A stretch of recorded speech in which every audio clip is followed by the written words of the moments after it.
La historia de Guatemala está marcada por la violencia. Los guatemaltecos han aprendido mucho después de golpes militares, golpes de Estado, gobiernos autoritarios, masacres, que por cierto han dejado más de 100,000 muertos, 50,000 desaparecidos y miles de desplazados. Sin embargo, en el 2015 Guatemala le dio una lección al mundo. ¿Por qué?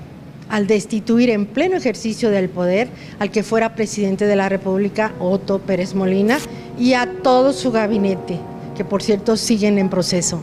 Pero, ¿cuál fue el detonante que hizo que los guatemaltecos se movilizaran? Vea usted.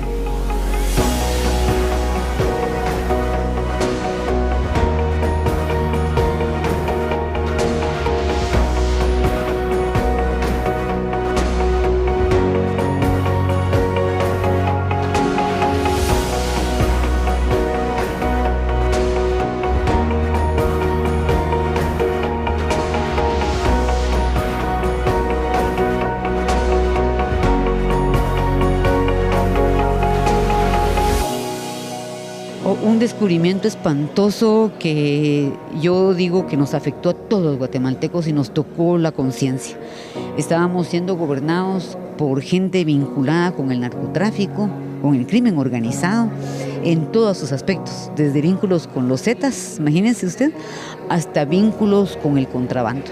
Y cuando se devela eso y se desnuda y se demuestra, Guatemala cae en un sopor increíble. Y es cuando entonces despiertan y empiezan a darse cuenta de que dónde hemos estado y por quiénes hemos estado gobernados durante muchísimos años atrás.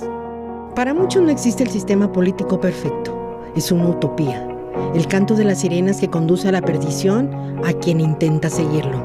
Pero para otros es un ideal que, si bien debe tener sus fallas, representa el camino para que una sociedad viva en paz y con bienestar común.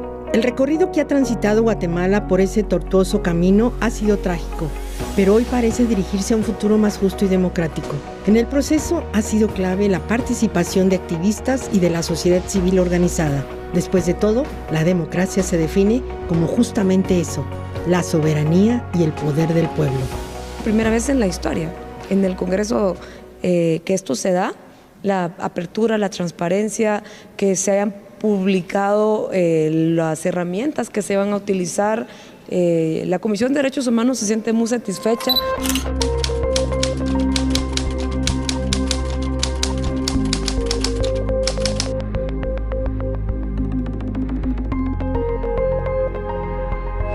Yo como presidenta me siento satisfecha de haber sido parte de este proceso donde los primeros principios fue la transparencia, la apertura y la participación. Es un procedimiento abierto al público, a los ciudadanos, a la prensa, sociedad civil, a academia, sector privado, donde a la luz de todo el mundo estamos viendo expediente por expediente. Obviamente es un procedimiento que se inicia con una convocatoria, con un perfil del candidato y se fija un plazo. Y entonces eso permite que tanto desde la convocatoria hasta la recepción de expedientes, la apertura de los mismos, la calificación de los mismos es pública. La mejor intención, que los actos públicos en Guatemala sean transparentes, que estas elecciones de funcionarios que son fundamentales para la democracia y el ejercicio del poder público en el país sean de la manera más transparente.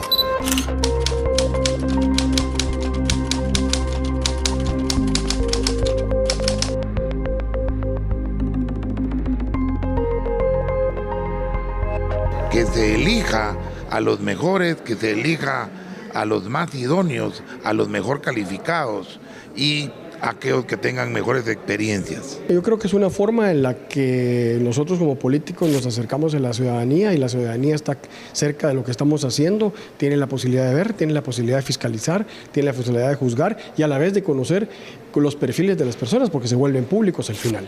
Yo le diría que tiene una alta importancia en un país en donde sistemáticamente se vulneran derechos elementales del ser humano, desde el derecho a la vida hasta el derecho a la alimentación, a la salud. Es indispensable un procurador de derechos humanos o procuradora, pero debe ser alguien sin tachas, ético, honorable, objetivo e imparcial.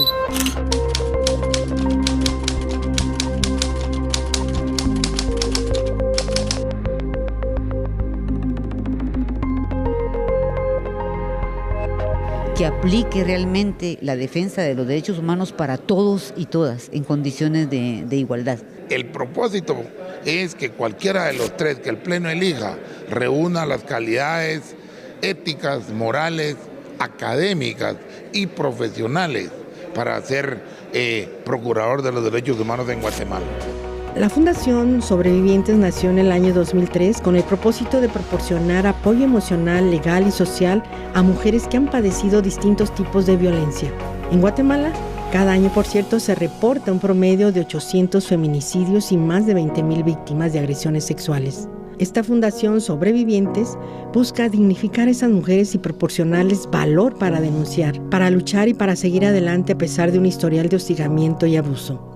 Se imaginarán ustedes que después de la firma de la paz, que yo levantara la voz contra un miembro del movimiento. En este tema era tremendo, pues se me acusó de querer, sabotear, incluso la creación del partido.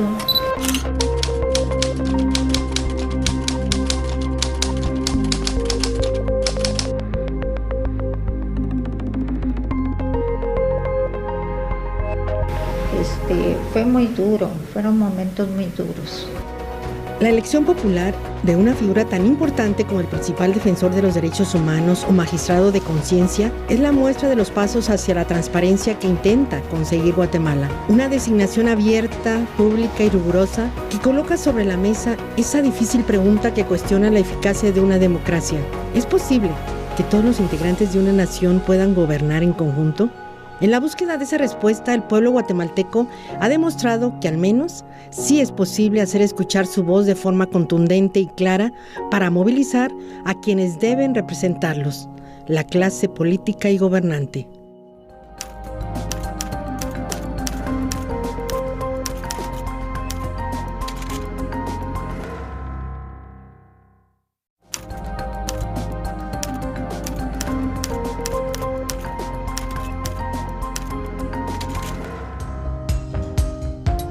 A pesar de ser imprescindible en toda democracia, la figura del Procurador de los Derechos Humanos en Guatemala es relativamente reciente. Se creó junto a la Constitución de la República en 1985 y se trata de un magistrado de conciencia que en principio debe proteger la vida, la libertad, la justicia, la paz, la dignidad y la igualdad de todos los ciudadanos. Por eso es que su elección debe ser completamente transparente y creíble, a diferencia de lo que ocurre, por cierto, hasta hoy en Jalisco. No es que le corresponda a una fracción partidista como sucede en México. En México la figura...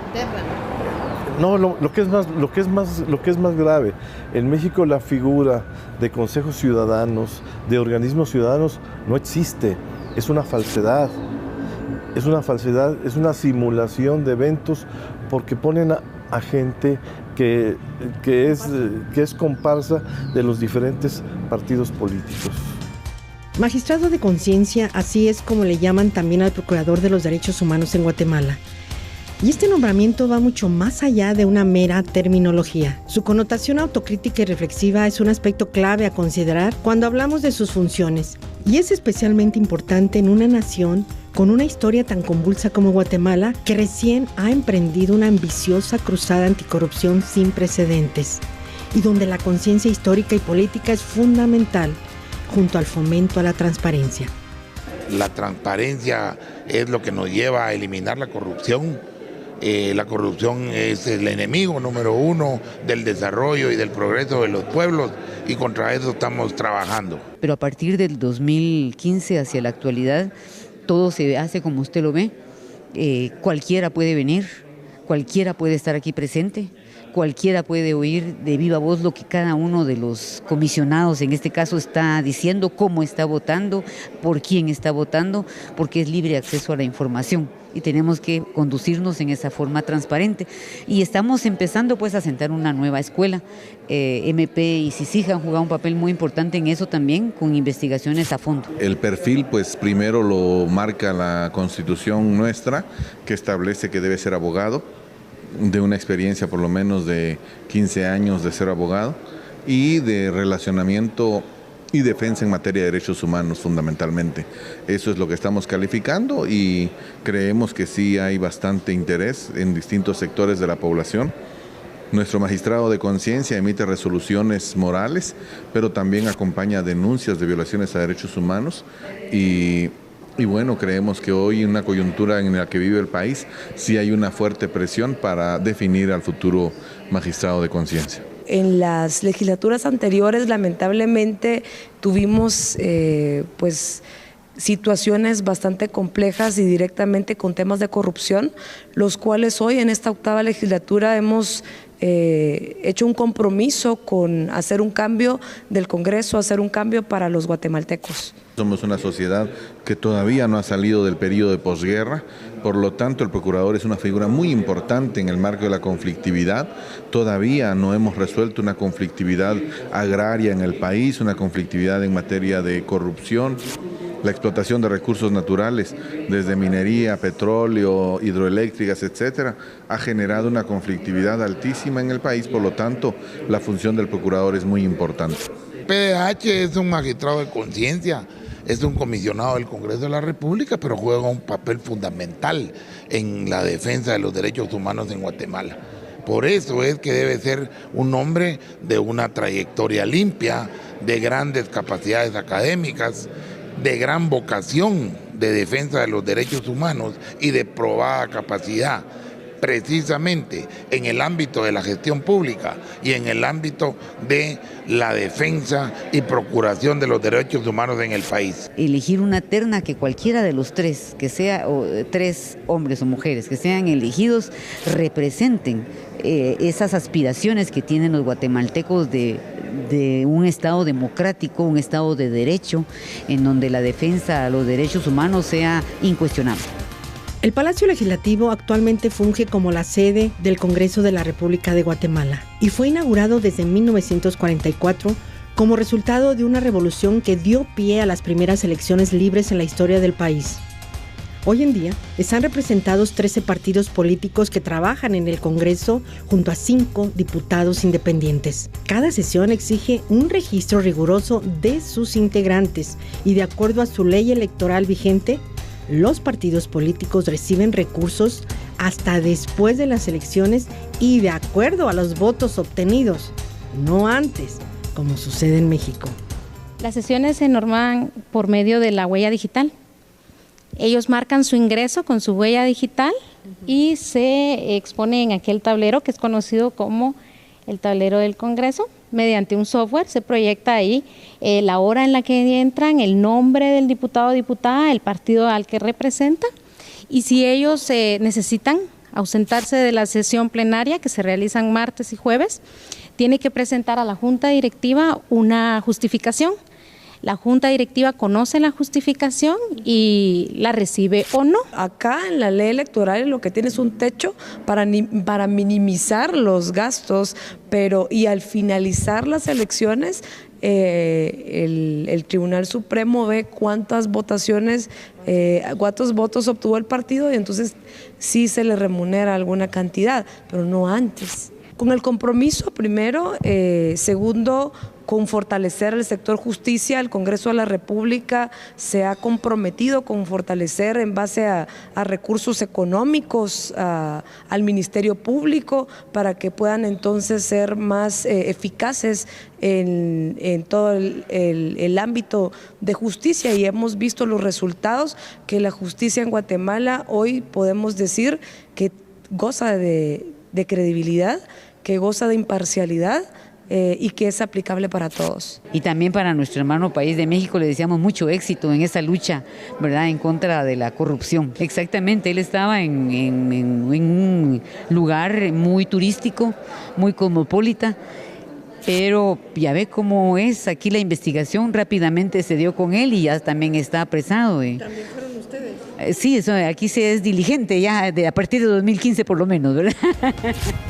Han sido enormes y particularmente trascendentales los pasos que ha dado Guatemala durante los últimos años en la lucha contra la corrupción y el crimen organizado. Activistas y organizaciones civiles consiguieron poner tras las rejas al expresidente Otto Pérez Molina y a la ex vicepresidenta Roxana Valdetti, junto a cerca de 200 miembros del gobierno, entre diputados, funcionarios, empresarios, banqueros y jueces. Sin embargo, ahora hay que preguntarse qué sigue y qué falta para lograr una democracia sólida en Guatemala.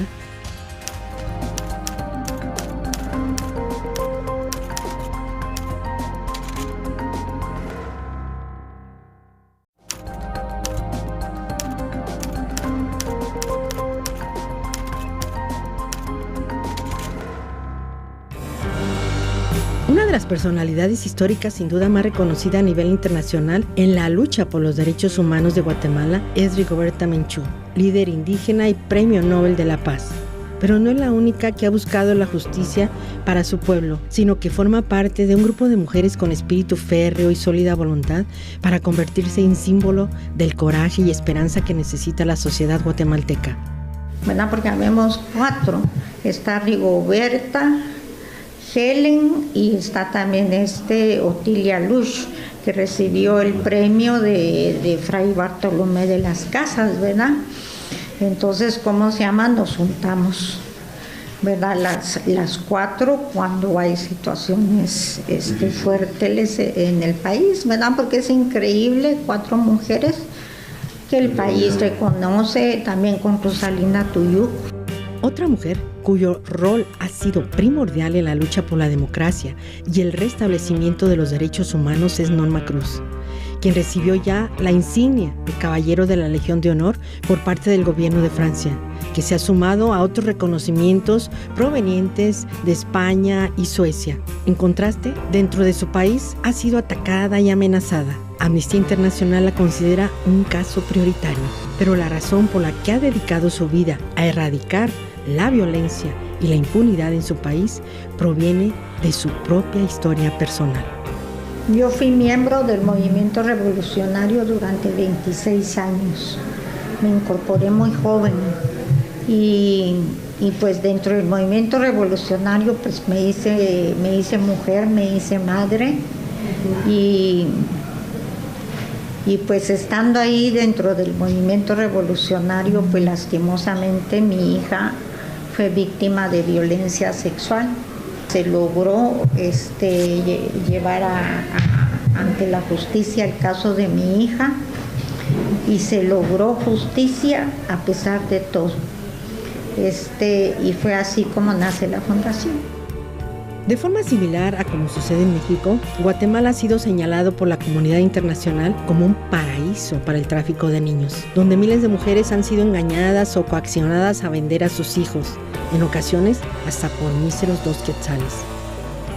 Poco se conocía hace algunos años que en Guatemala se estaba exportando niños como exportar bananos, le llamo yo, porque estábamos exportando un promedio de 3,000 niños al año, con destino, digamos, a Estados Unidos esencialmente y otros países, digamos, de Europa. Empezaron a denunciar, mujeres muy valientes, empezaron a denunciar el robo de sus niños, cómo se los arrancaban de los brazos. Y fue así como empezamos a ver que había un patrón, que no eran, digamos, no eran casos aislados, sino que había toda una dinámica bien coordinada. Que había toda una estructura a nivel de los registros en las municipalidades, donde ellos sabían que el documento que se estaba presentando era falso. y sin embargo ellos venían y lo registraban. Como bien lo sabemos en nuestro país y particularmente en Jalisco, la corrupción es uno de los fundamentos que permiten a las redes de tráfico de menores operar con impunidad. Las cifras oficiales, aunque conservadoras, apuntan a un negocio de más de $100 millones anuales y en su momento de mayor crisis se estima que más de 5,000 bebés se daban en adopciones irregulares cada año. Aquí en Guatemala, de acuerdo a lo que nos informaban durante el juicio, a un local le pagaban 30,000 por el robo del menor, ¿verdad? $30,000 quetzales, 30,000 quetzales, pero ya en el mercado internacional el menor llegaba a costar hasta 100,000 quetzales, ¿verdad? Por supuesto, el menor tenía que estar bien, o sea, con buen estado de salud, nutridito, muy bonito, rosadito, chapeudito, incluso llegaron a ver catálogos. Nosotros logramos a lo largo, digamos, del 2006, darle vida a un movimiento que se llamó Cunas Vacías. Entonces nos íbamos a la MP, nos íbamos al Palacio, nos íbamos al Congreso, nos íbamos a la Embajada, con carruajes, con cunitas, con muñecas, con ropita de las niñas, y entonces, ¿cómo se llama? Para sensibilizar a la población guatemalteca y que se visibilizara, digamos, lo que estaba pasando en el país. Entre 2007 y 2010 se creó la iniciativa Cunas Vacías, con el fin de exponer públicamente el robo y tráfico de menores de edad. En su fundación también estuvo involucrada la activista Norma Cruz, quien se unió a ese reclamo con un lema que sigue vigente, no solo para Guatemala, sino para toda Latinoamérica: insistir, persistir y resistir. Ya te puedes imaginar que eso generó, pues sí, amenazas, intimidaciones, ¿cómo se llama? Sin embargo, las mamás, pues, se mantuvieron firmes. Logramos, tras 8 años de juicio, que el año pasado se dictara sentencia a toda una estructura que estaba integrada por miembros de la Procuraduría General de la Nación, que estaba integrada por un juez de la niñez, integrada por una abogada que, aprovechándose de que era esposa de un magistrado de la Corte Suprema de Justicia, negociaba todo esto y generaba impunidad. Gracias a la presión ejercida por el movimiento Cunas Vacías, se logró conformar la alerta Alba Kenneth, que entre otras cosas obliga a las autoridades a actuar de forma inmediata para buscar a un niño. De la misma forma se logró reducir la venta de menores y se fundó una fiscalía especial para poner candados a las adopciones ilegales. Aquí tenemos un caso que se roban a la criatura en Tecunumán y apareció allá en México y cabalmente, pues, con la prueba de ADN se pudo demostrar que era la criatura que se habían robado acá. Hoy tenemos una fiscalía especial que se logró conformar a lo largo de estos años, una fiscalía especial con varias unidades especiales, entre ellas una específica para adopciones ilegales y con todo un equipo de monitoreo. ¿Cómo es que un país tan sumido en la violencia, en la pobreza, en la injusticia, logró convertirse en un referente a nivel mundial? La respuesta está en el poder del pueblo. La gente salió, las movilizaciones fueron numerosas, exigiendo justicia. Hoy, Guatemala es un ejemplo a seguir y esto es algo para tomarlo en cuenta.